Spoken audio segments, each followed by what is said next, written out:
Hello, welcome to The New Sound. Today we'll explore one of the most widely used audio effects, delay.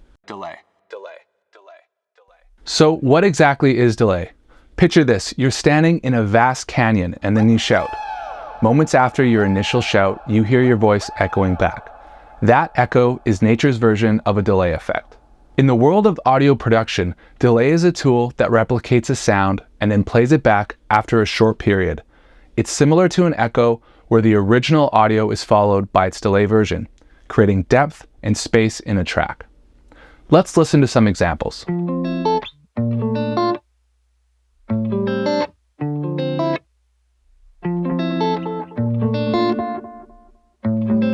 Remember, the key to using delay effectively is experimentation. Each setting can drastically change your sound, so don't be afraid to explore. For years, artists and producers have been using delay to add richness and ambience to their tracks, giving them a fuller and more immersive feel. Whether it's to emphasize a vocal line, beef up a guitar riff, or to simply add an atmospheric touch, delay is a go-to tool in any producer's arsenal. Remember, the key to using delay effectively is experimentation. Each setting can drastically change your sound, so don't be afraid to explore. Thanks for watching. Keep creating, and I'll see you in the next video.